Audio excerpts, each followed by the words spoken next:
జయశంకర్ భూపాలపల్లి జిల్లా కాటారం మండలం ఇబ్రహీంపల్లి గ్రామంలో జరిగినటువంటి మంతెన రాజమణి హత్య కేసులో నిందితుడు అయినటువంటి ఆమె భర్త మంతెన సత్యాన్ని అరెస్టు చేసి రిమాండ్కు తరలించినట్టు కాటారం డీఎస్పీ సూర్యనారాయణ తెలిపారు. ఆయన తెలిపిన వివరాల ప్రకారం ఇబ్రహీంపల్లి గ్రామానికి చెందిన మంతెన సత్యంకు రాజమణితో గత 14 సంవత్సరాల క్రితం వివాహమైంది. వారికి ఒక కూతురు రవలి, కుమారుడు మాన్విత్ ఉన్నారు.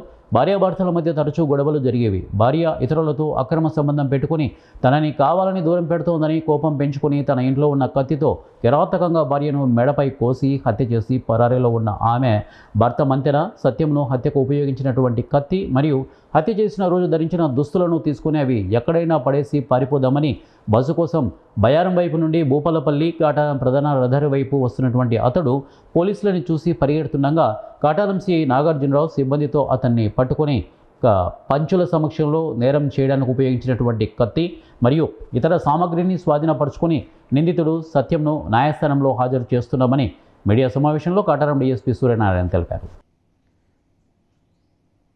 జూన్ 29 తెల్లవారుజామున ఇబ్రహీంపల్లి విలేజ్ కాటారం మండలం నందు జరిగినటువంటి మంతెన రాజమణి ఎలియాస్ రజిత మర్డర్ కేసుకు సంబంధించి ఏదైతే ప్రధాన నిందితుడు ఎవరైతే ఉన్నారో ఆమె యొక్క భర్త మంతెన సత్యంను ఈరోజు కాటారం పోలీసు వారు అరెస్ట్ చేయడం జరిగింది.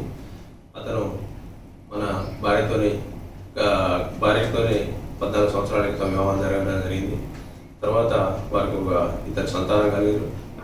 కాలక్రమేణా వాళ్ళ మధ్యలో తరచుగా గొడవలు జరుగుతుండేవి. వాటిని భర్త ఏదైతే ఉందో అతను భార్య మీద అనుమానంతో గత ఏదైతే వేరే వారితో అక్రమ సంబంధం పెట్టుకుందనే అనుమానంతో అతను 29వ తారీఖు తెల్లవారుజామున ఇంట్లో ఉన్నటువంటి మాంసం కోయడానికి ఉపయోగించేటువంటి కత్తిని ఉపయోగించి దాన్ని నిద్రిస్తున్నటువంటి రజిత తలపై నరకడం జరిగింది. బెల్లపైన ఇమీడియట్గా నరికి ఇతను పారిపోవడం జరిగింది.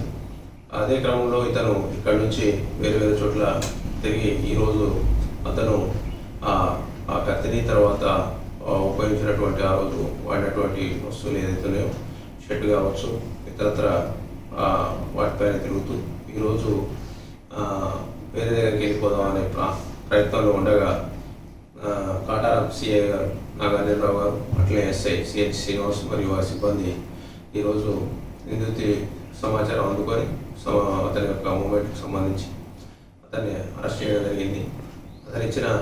అతని దగ్గర నుంచి ఏదైతే ఉందో హత్యకు ఉపయోగించినటువంటి కత్తిని తర్వాత అతని ఆ రోజు ధరించినటువంటి దుస్తుల్ని పంచుల సమక్షంలో సీజ్ చేసి అతన్ని న్యాయస్థానం ముందు హాజరుపరచడం జరుగుతున్నది. ప్రత్యేకంగా నా కాటారం సిఐ గారిని మరియు ఎస్ఐని సిహెచ్ శ్రీనివాస్ గారిని తర్వాత సిబ్బంది కాటారం పోలీస్ స్టేషన్కి సంబంధించినటువంటి సిబ్బందిని ఈ హత్య కేసులో నిందితులను అరెస్ట్ చేయడానికి